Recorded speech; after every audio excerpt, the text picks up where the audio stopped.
Praise the lord. చేరువచ్చిన మీకు అందరికీ ప్రభువైన యేసుక్రీస్తు నామములో శుభాలు తెలియజేయుచున్నాను. ఈ దినము కొరకు ఏర్పాటు చేయబడిన లేఖన భాగము అపోస్తల కార్యములు 5వ అధ్యాయము 20వ వచనం. మీరు వెళ్ళి దేవాలయములో నిలవబడి ఈ జీవమును గూర్చిన మాటలన్నీ ప్రజలతో చెప్పుడని వారితో అనెను. Praise the lord. దేవునికి స్తోత్రం. హల్లెలూయా, హల్లెలూయా, హల్లెలూయా. క్రీస్తునందు ప్రియ సహోదరి సహోదరులారా, మన ప్రభువును ప్రియరక్షకుడును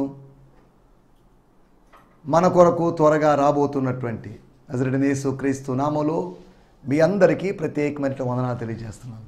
good morning, have a nice day. మారనాథా, షాలోమ్. మరొక పర్యాయము దేవుని సేవకునిగా మిమ్మల్ని ఇలా కలుసుకోవడానికి దేవుడు నాకు ఇచ్చినటువంటి మంచి అవకాశాన్ని బట్టి నేను ప్రభువును స్తుతిస్తున్నాను. ప్రభు కృపను బట్టి ఇన్ని ఎపిసోడ్లు చేయడానికి ప్రభు సాయం చేశాడు.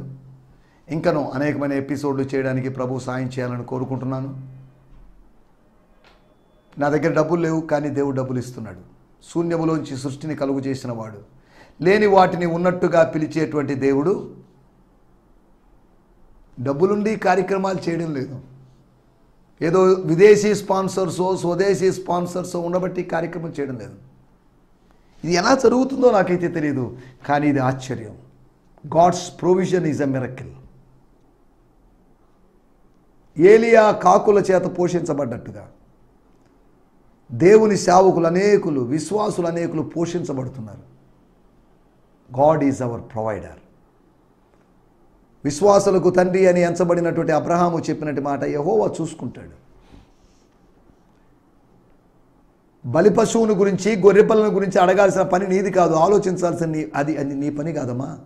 My son, don't worry about it. There is one person who send us from our house to hear. మన ఇంటి దగ్గర నుంచి మనల్ని ఇక్కడికి పంపిన ఒకడున్నాడు, చూసారా? ఆయన చూసుకుంటాడు. ఆయన పేరు యెహోవా. యెహోవా చూసుకుంటాడు. నిన్ను పిలిచిన వాడు నీ సంగతులు చూసుకుంటాడు. నిన్ను పిలిచిన వాడు నీ శాలరీ గురించి ఆలోచిస్తాడు. నిన్ను పిలిచిన వాడు నీ భోజనం గురించి ఆలోచిస్తాడు. నిన్ను పిలిచిన వాడు నీ ట్రావెల్ ఫేర్ను గురించి ఆలోచిస్తాడు. నీ టీఏల గురించి, డిఏల గురించి ఆయన ఆలోచిస్తాడు. నీ పెన్షన్ గురించి ఆలోచిస్తాడు. He is thinking about us. మన గురించి ఆలోచిస్తున్నాడు. మన భవిష్యత్తు గురించి ఆలోచిస్తున్నాడు. మన భవిష్యత్తుని ఎరిగి ఉన్నప్పటికీ కూడా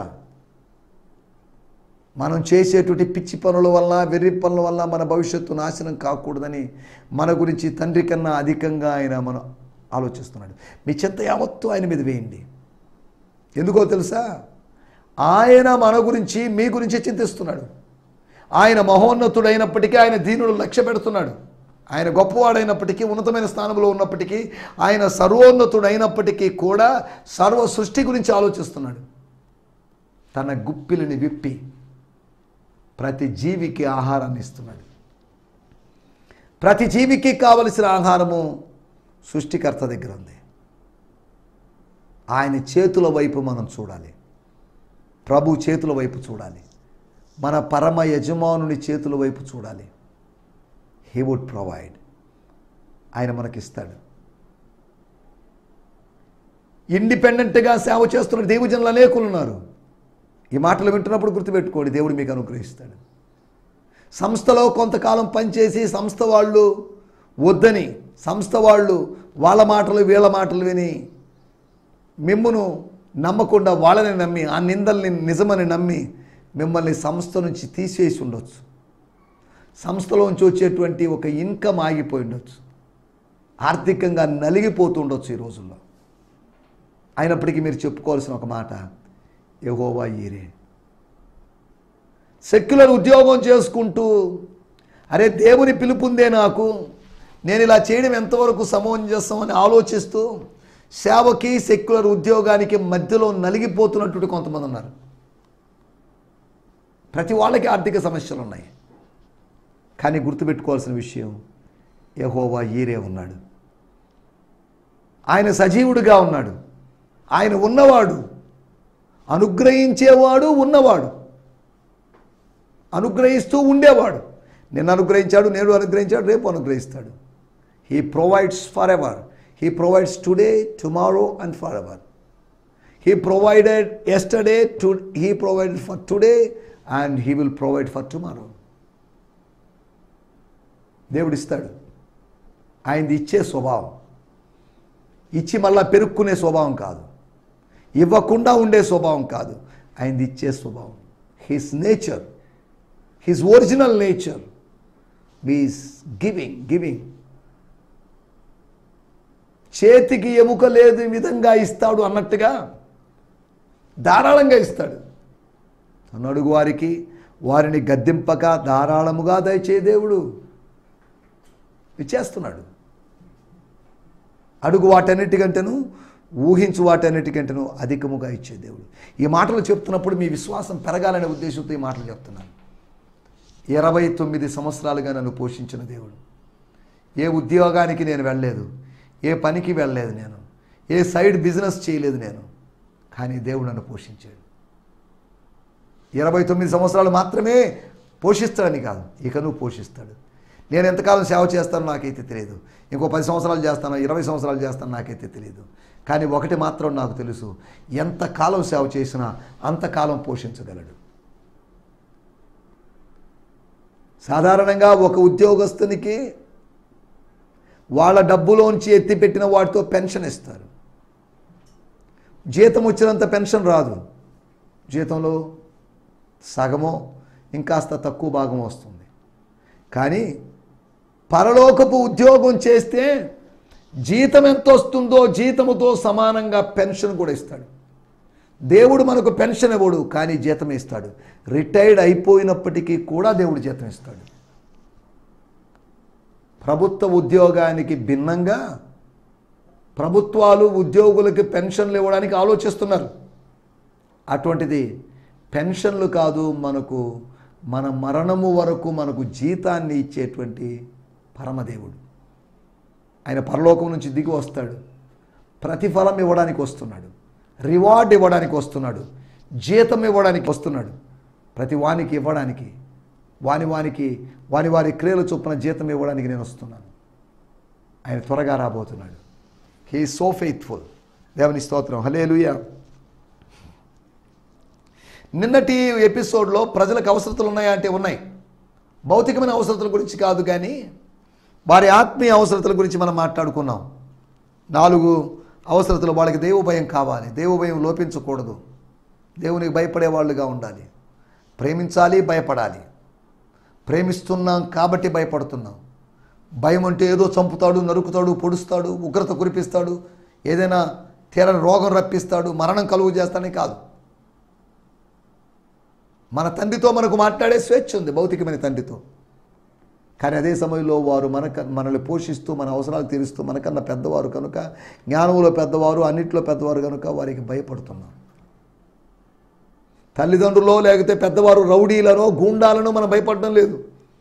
దేవుడు రౌడీ అనో గూండానో మనం భయపడడం లేదు. ఆయన మన తండ్రి, ఆయన మనకు చేస్తున్నాడు, చేస్తాడు, చేశాడు కాబట్టి మనం భయపడుతున్నాం. ఆ భయములో ప్రేమ దాగి ఉంది. పరిపూర్ణమైన ప్రేమలో భయం ఉండదు, కానీ భయములో ప్రేమ దాగి ఉంది. ఈ భయము ప్రేమ అనే వేరు కాదు, కానీ ఇవి ప్రేమ యొక్క వేరొక రూపం అంతవరకే. భయము ప్రేమ యొక్క మరో రూపమే. భయపడుతున్నానంటే విత్ రెస్పెక్ట్. ప్రేమ లేకపోతే, ప్రేమ లేకుండా భయపడడం అనేది నటనలాగా ఉంటుంది. దేవుని ప్రజలకు అవసరమైంది దేవుని భయము. ఫియర్ ఆఫ్ ద లార్డ్ ఉండాలి, దైవికమైన భయం ఉండాలి. దాన్నే తెలుగు బైబిల్లో దేవుని అందలి భయభక్తులు అన్నారు. భయము ప్లస్ భక్తి అని కాదు. భయము వేరు, భక్తి వేరు. భక్తి ఉంటే భయం ఉండదు, భయం ఉంటే భక్తి ఉండదని ఇలా వివరిస్తుంటారు. కానీ భయభక్తులు అన్న చోటల్లో ఇంగ్లీష్లో ఒకే మాట, ఫియర్ ఆఫ్ ద లార్డ్, దైవ భయం. ప్రభువును గురించిన భయము, దైవ భయము అతనికి ఇంపైన వాసనగా ఉంటుందని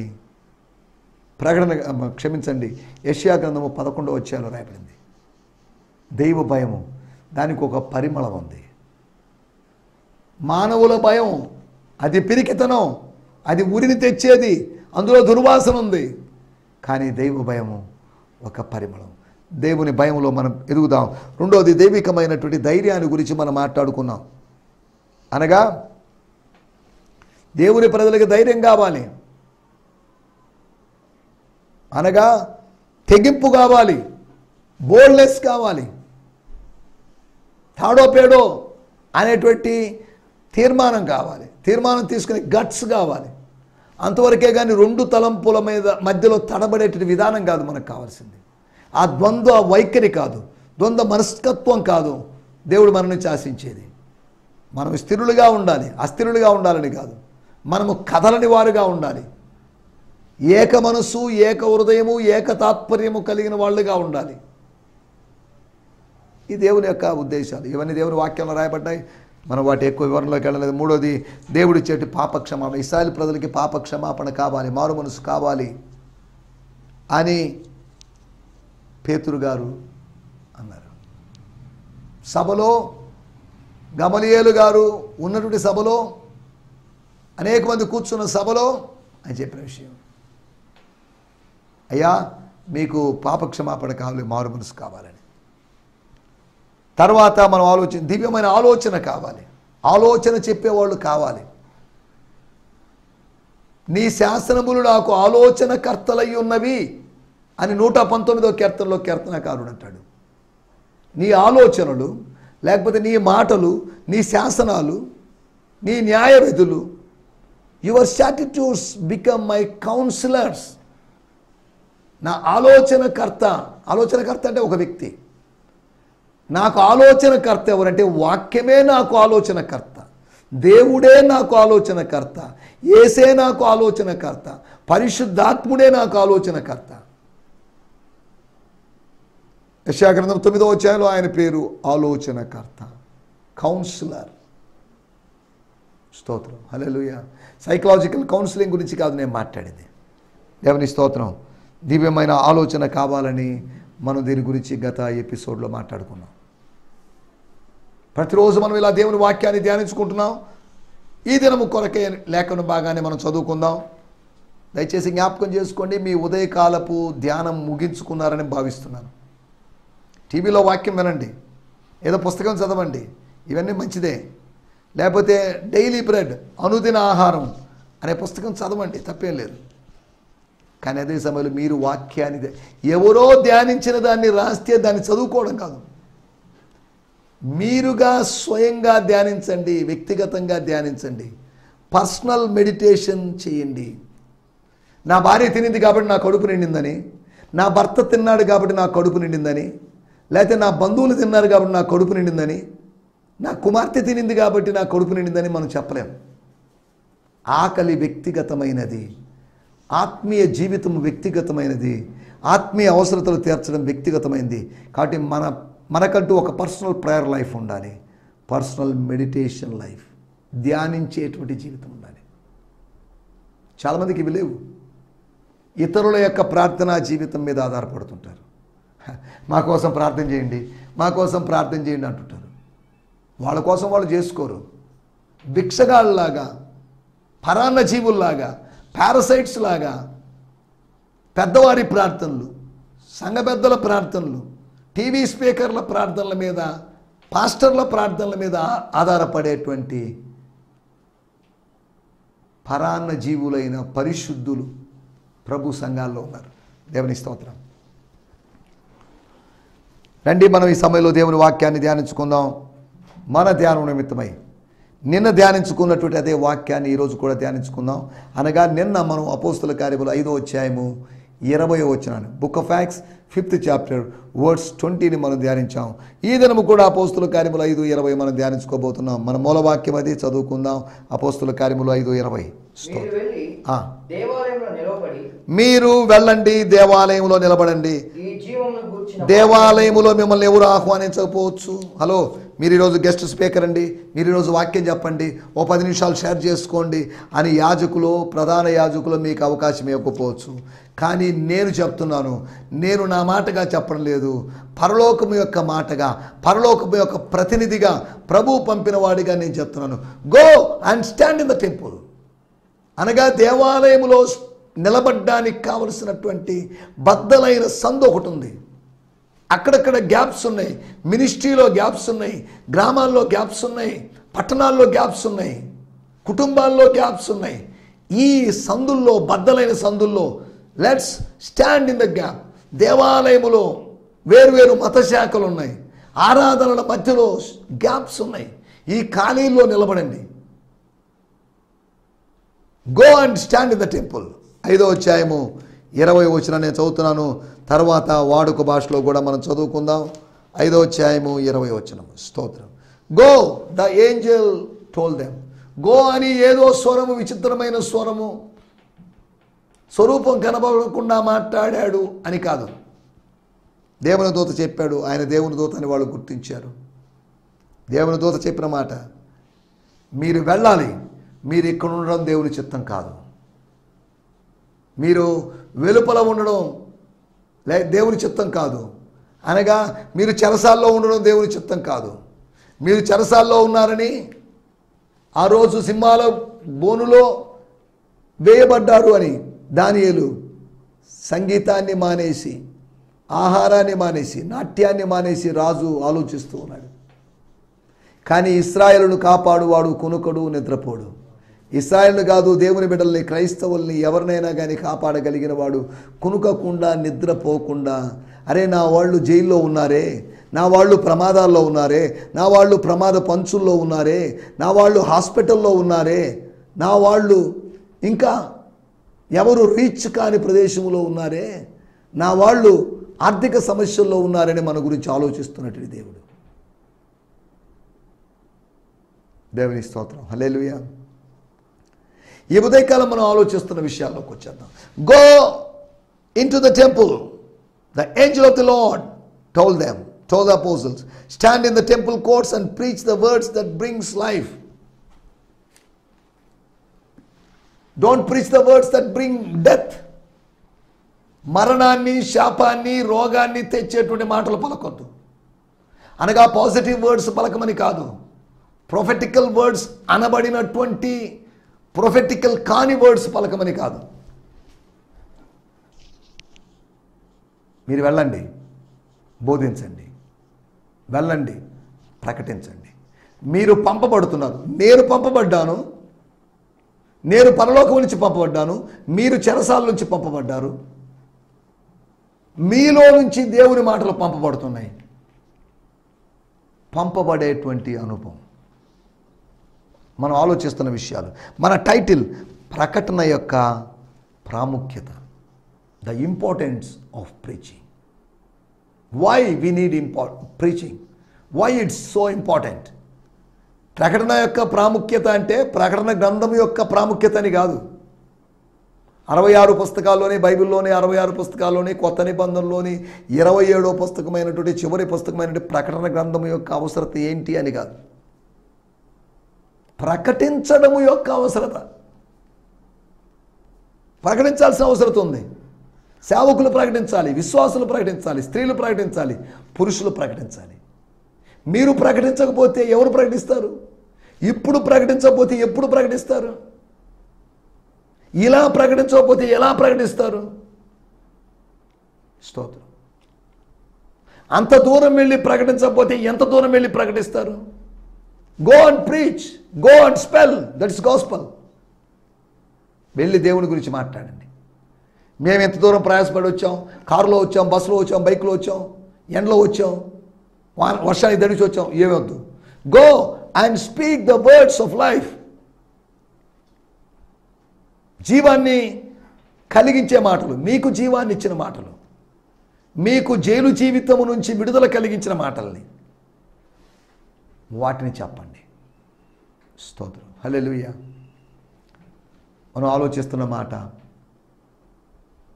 గో అండ్ ప్రీచ్. మీరు సర్వలోకానికి వెళ్ళి సర్వ సృష్టికి సువార్తను ప్రకటించండి. అపోస్తల కార్యములు 1వ అధ్యాయం 8వ వచనం. మీరు శక్తిని పొందుకుంటారు, శక్తిని పొందుకున్న తర్వాత సందేశాన్ని పొందుకుంటారు, సందేశాన్ని పొందుకున్న తర్వాత స్తోత్రం మీరు స్థలాల్ని పొందుకుంటారు, శక్తిని పొందుకుంటారు, సందేశాన్ని పొందుకుంటారు, స్థలాన్ని పొందుకుంటారు, సామర్థ్యాన్ని పొందుకుంటారు, సహోదరులు పొందుకుంటారు, సహవాసాన్ని పొందుకుంటారు. వెళ్ళండి యూదయలోకి, గలిలయలోకి, సమరయలోకి, భూదిగంతముల వరకు. ఇంతకుముందున్న రెస్ట్రిక్షన్స్ లేవు. వెళ్ళండి. సమరయకి వెళ్ళకూడదనే కండిషన్ ఏం లేదు. అక్కడికి వెళ్ళకూడదు ఇక్కడికి వెళ్ళకూడదు అనే కండిషన్లు ఏంటో ఏం లేదు. Go and preach. Let's go and preach. దేవుని స్తోత్రం. హల్లెలూయా. ఈ దినము నేను చేజర్లలో ఆ దేవజనంలోకి ఆయన పాస్టర్ ఎన్ సునీల్ గారు వారి చర్చిలో వాక్య పరిచయం చేయడానికి వెళ్ళబోతున్నాను. నేను అలా వెళ్తూ ఉన్నాను. రేపు నేను తెలంగాణ రాష్ట్రంలో మంచిర్యాల్లో 2-3 రోజులు వాక్య పరిచయం కోసం వెళ్తున్నాం. వెళ్ళడానికి వెల చెల్లిస్తున్నాం. దేవుడిచ్చినటువంటి వనరులు వినియోగిస్తున్నాం. దేవుడిచ్చినటువంటి వనరులను వెలగా చెల్లిస్తున్నాం. ధనాన్ని ఖర్చు పెట్టి వెళ్తున్నాం. We are going, we are preaching, we are doing something. Family matters మాట్లాడడానికి వెళ్ళడం లేదు, పెళ్లి విషయాలు మాట్లాడడానికి వెళ్ళడం లేదు, వ్యాపార విషయాలు మాట్లాడడానికి వెళ్ళలేదు. We're going to do kingdom business. దైవరాజ్యపు పని నిమిత్తం వెళ్తున్నాం. ఆరోగ్య సంబంధమైన విషయాల కోసం వెళ్ళడం లేదు, ఆత్మ సంబంధమైన విషయాల కోసం వెళ్తున్నాం. దేవుడు కార్యాలు చేస్తున్నాడు. 16వ తేదీ కరీంనగర్ టౌన్లో కొంతమంది ఇండిపెండెంట్ పాస్టర్ల మీటింగ్ ఏర్పాటు చేస్తున్నాం. వెళ్తున్న రకరకాల మీటింగ్లో నేను వాక్యం చెప్తూ ఉంటాను. నేను యవనస్తుల కూడికలు, స్త్రీల కూడికలు. 15వ తేదీ ఒక స్త్రీల కూడికలో కూడా వాక్య పరిచయం చేయబోతున్నాను. ఏదైతే మనకు దేవుని వాక్యం చెప్పాలి. నా ఎదుటగా ఉన్నది స్త్రీల, పురుషుల, యవనస్తుల, చిన్నోళ్ళ, చదువుకున్నోళ్ళ, చదువులేనోళ్ళ, డబ్బున్నోళ్ళ, ఇవన్నీ నాకు అనవసరం. నా హృదయంలో ఇచ్చిన సందేశాన్ని ఈ ప్రజలకు పంచాలి. దేవుని ఆత్మచేత వెళ్ళి చెప్పాలి, అంతవరకే. కానీ మిగతా అవన్నీ నాకు అనవసరం. ఎంతమంది ఉన్నారు? 50 మందా, 100 మందా, 200 మందా, 300 మందా? ఎంతమంది ఉన్నా పర్లేదు, మనం ప్రీచ్ చేయాల్సిన అవసరం ఉంది. సరే, దేవుని స్తోత్రం. ప్రకటన యొక్క ప్రాముఖ్యత. రోమాపత్రిక 10వ అధ్యాయంలో రాయబడిన మాటలు. ఒకడు పంపబడిన ఎడల ఎట్లు ప్రకటిస్తాడు, ఒకడు ప్రకటించకపోతే ఎలా వింటారు, ఒకడు వినకపోతే ఎలా విశ్వసిస్తాడు, విశ్వసించకపోతే వాడు ఎలా ప్రార్థిస్తాడు. సరే, ఈ ప్రశ్నలు ఉన్నాయి, వాటిలోకి మనం వెళ్ళలేదు. మనం ఆలోచిస్తున్న విషయం ప్రకటన యొక్క ప్రాముఖ్యత. What is the significance of spiritual preaching. Number 1, 13వ అధ్యాయం అపోస్తుల కార్యములు 48వ వచనం. అపోస్తుల కార్యములు 13వ అధ్యాయం 48వ వచనం. అన్యజనులు ఈ మాట విని సంతోషించి దేవుని వాక్యమును మహిమపరిచిరి. మరియు నిత్య జీవమునకు నిర్ణయింపబడిన వారందరూ విశ్వసించిరి. నిత్య జీవానికి నిర్ణయించబడిన, who are destined for eternity, eternal life, they believed. అనగా ప్రకటిస్తే ఏం జరుగుతుంది అంటే, ప్రకటన ఎందుకు ప్రాముఖ్యం అంటే అది విశ్వాసములోకి నడిపిస్తుంది. It causes us, it creates faith, it raises the level of faith. అది విశ్వాసపు స్థాయిని పెంచుతుంది. 30 అంతల నుంచి 60 అంతల స్థాయికి, 60 అంతల నుంచి 100 అంతల స్థాయికి అది పెంచుతుంది, ఇంక్రీజ్ అవుతుంది. షుగర్ లెవెల్స్ డౌన్ అయినాయని లేకపోతే పెరిగాయని, బీపీ లెవెల్స్ పెరిగాయని చెప్పుకుంటున్నట్టుగా నీ ఫెయిత్ లెవెల్స్ని వాక్యము పెంచుతుంది. దేవుని మీద ఉన్న విశ్వాసాన్ని నీకు పెంచుతుంది. ఒకటి, నిన్ను విశ్వాసంలోకి నడిపిస్తుంది. ప్రకటన అవసరం. ప్రకటించకపోతే పని జరగదు, ప్రకటించకపోతే అభివృద్ధి జరగదు. రెండో విషయం నేను మీకు జ్ఞాపకం చేస్తాను.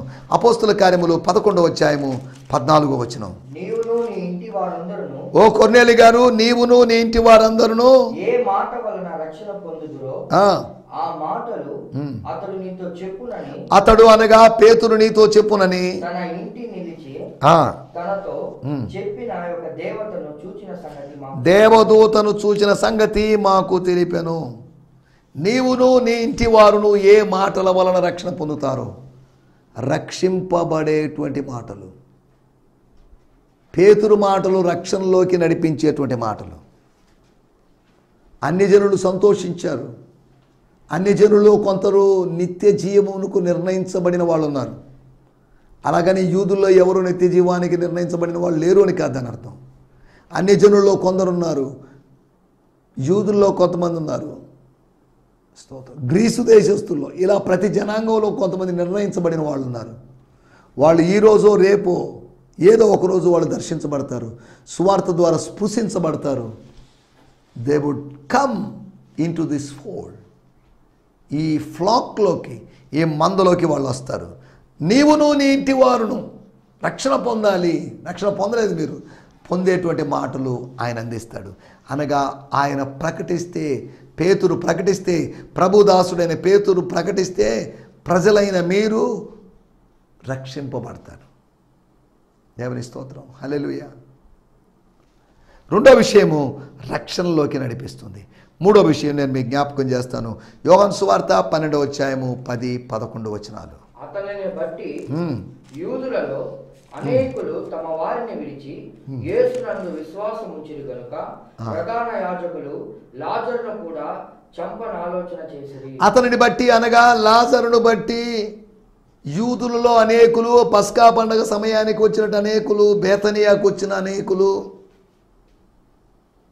తమ వారిని విడిచి, తమ భార్యను విడిచని కాదు, భర్తను విడిచని కాదు, తమ వారిని విడిచి, తమ తోటి యూదులను విడిచిపెట్టి, తమ తోటి మతస్థులను విడిచి, అనగా తమ మతాన్ని, తమ ధర్మశాస్త్రాన్ని, తమ యొక్క సాంప్రదాయాన్ని విడిచి యేసునందు విశ్వాసం ఉంచిరి.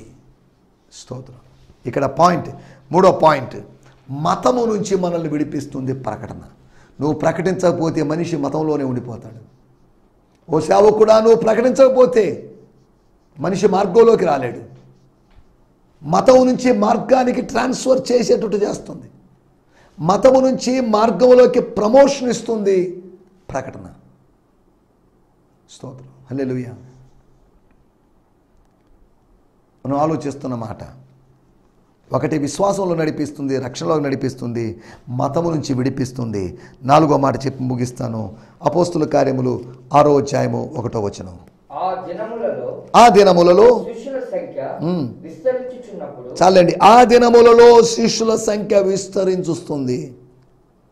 Disciples are growing in number. 7వ వచనంలో రాయబడింది, దేవుని వాక్యము ప్రబలమై శిష్యుల సంఖ్య యెరూషలేములో బహుగా విస్తరించెను. శిష్యుల సంఖ్య విస్తరించినప్పుడు ఎక్కడ? యెరూషలేములో. ఎలా? బహుగా. ఎప్పుడు? దేవుని వాక్యము ప్రబలమైనప్పుడు. 3 ప్రశ్నలు. ఒకటి, ఎక్కడ విస్తరిస్తుంది? యెరూషలేములో. ఎప్పుడు విస్తరిస్తుంది? వాక్యము ప్రబలమైనప్పుడు. ఎలా విస్తరిస్తుంది? బహుగా విస్తరిస్తుంది. సరే, మనం వీటిల్లోకి వెళ్ళలేదు, నా మాటలు ముగించేస్తున్నాను. కనుక 4వదిగా శిష్యత్వంలోకి నడిపిస్తుంది. శిష్యత్వపు అనుభవంలోకి నడిపిస్తుంది. కాబట్టి ప్రకటించాల్సిన అవసరం ఉంది.